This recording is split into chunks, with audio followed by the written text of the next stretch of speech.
How you doing, guys? We're back for another whiskey review, and we're going to be looking at something from the good old US of A, straight out of Kentucky, and it is a Kentucky straight bourbon known as Elijah Craig 12-year-old small batch.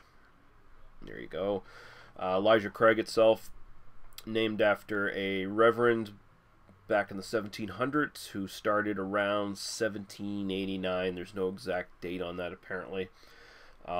This bourbon itself, this particular expression of it, was started in 1986, and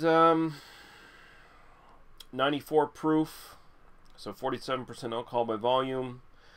And you can no longer, as of 2016, you can no longer get any new bottles of this. Not in this form, anyway. If you find a bottle of this with this label on it, then it is an old bottle. Because all the newer stuff since 2016 is now going under just the name small batch, and they just sort of put in small print, I think, on the back or something, that it's now whiskeys between 8 to 12 years old are used in creating this.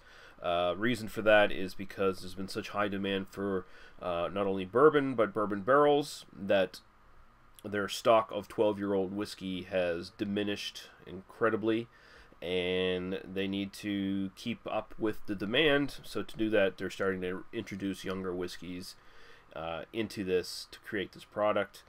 And sounds unfortunate. They decided to make this decision apparently because they wanted to keep the price low.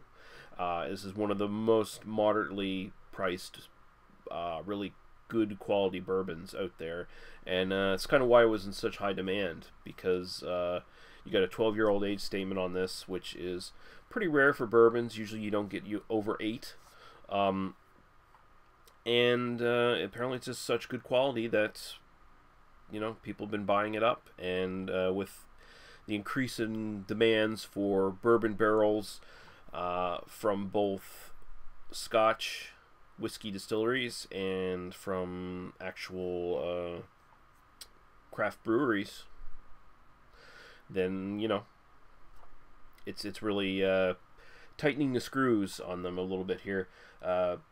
Actually, the barrels for this are famously used for Goose Island's Bourbon County Stout, the used barrels for this. So there you go. But yeah, so any new bottle of this, you're going to get between 8 to 12 years. Not tried that, so I hope to try it at some point and sort of compare and contrast with what we have in this bottle. Anything else we need to get over here? I do have a cheat sheet here. See if I missed anything from memory. Oh yeah, I should probably mention the mash bill for this is 75% corn, 13% rye, and 12% malted barley. And there are still plenty of Elijah Craigs that have age statements on them. There's a 12-year-old barrel proof, which is something they release, I think, just once every year, I'm pretty sure. And that varies in alcohol depending on whatever barrel they use. It depends, and that's sort of their big heavy hitter. Those are usually way over 100 proof when they release them, so they're big, punchy, massive bourbons. And then they have an 18, a 21, a 20, and a 23 year old bourbons, but those are generally rare releases. I think the 18 is the most widely available one, and the rest of them are sort of rare ones that they release once in a while. So there you go. I paid $46.07 in the NSLC for that, so that's Nova Scotia prices. Still fairly good for something with an age statement on it that old. You can imagine it's much cheaper in the US. It's probably between 20 to 30 some dollars, somewhere around that range, depending on where you buy it. And oh yeah, I should mention that Elijah Craig himself was a reverend, and he's credited with being the first guy to put bourbon and age it in charred whiskey barrels, charred oak barrels. Dubious claim the fame there, whether that's true or not.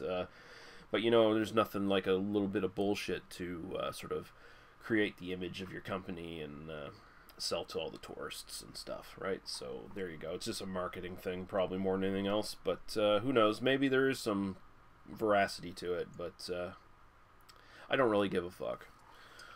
Okay, so we're going to go right into it here. I've had this sitting in the glass now for a little while. And it's got some decent viscosity to the legs here. It's a nice deep amber in color. Golden highlights. Looks good. Looks the part. So we'll go right to the aroma.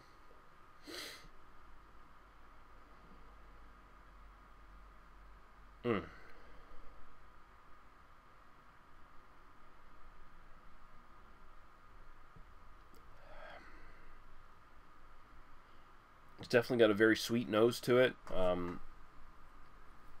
It's not super complex.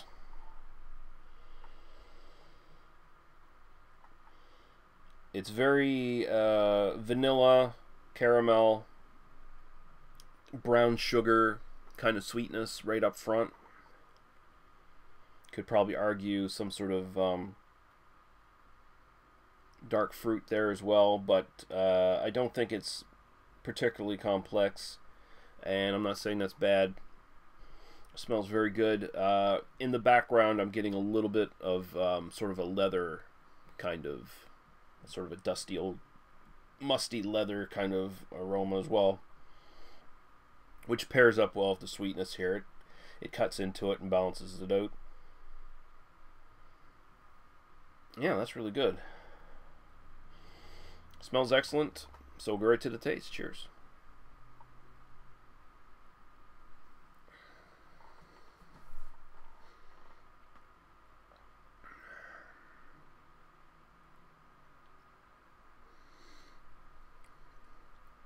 Okay, so up front you do get that sweetness again. Pretty much carries right over from the nose.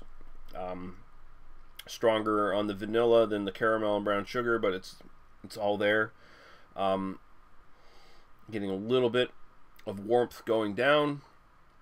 It's not particularly, it's definitely not a hot whiskey at all.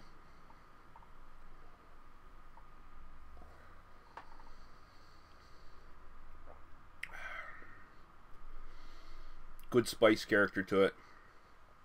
Again, it's only 13% rye spice in the actual grain bill, so it's not big. And again, also it's a 12-year-old, so it's had more time to sit in the barrel and kind of blend and kind of change the flavors a little bit. So it's not abrasive.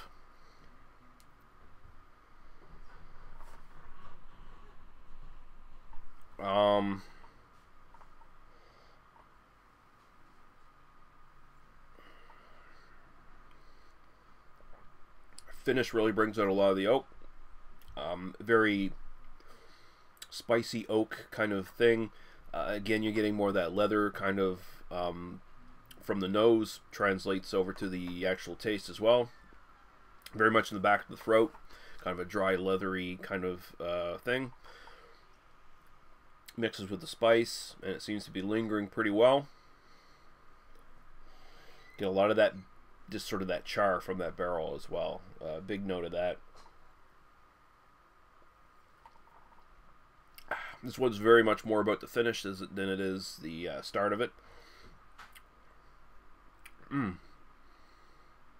It's very good. Not the most complex bourbon I've ever had. This is a very straightforward one.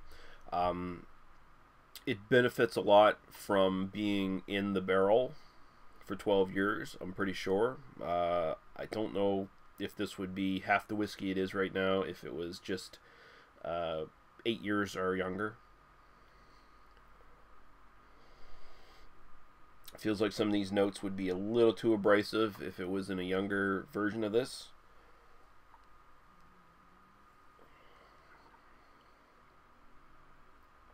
Which definitely makes me more interested in trying the to 12-year-old mixed version, the blended version. See if they can, you know, calm the younger whiskeys down and let the older whiskeys take the forefront in that version. It'll be interesting to see if I can ever get my hands on it. But this is really good. Like I said, not too complex. Doesn't have to be. And I just like it. It's just kind of simple, and it's got a good punch to it. And for that price, and just for the refinement of it, just a really well put together bourbon. Man, I'm bordering on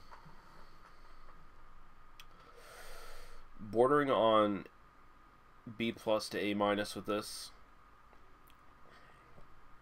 I think if it had a bit more complexity to it, I would probably inch it up a teeny bit. But as it stands, I'm going to give this a really high B+. Like, it's just right on the borderline for me. But I really do like it. It's excellent stuff. It's smooth and easy to sip. Again, 12 years in the barrel has helped that a long ways. And I gotta say, Elijah Craig, small batch, 12-year-old, if you can find it, because there's still apparently a lot of it out on the shelf. So, like I said, if you find this particular label, then you are finding an old bottle. So if you can grab it up. It's actually worth picking up, cheaply, well priced, for good quality stuff, and I'm going to give that a B+. Alright guys, cheers, and we'll see you later.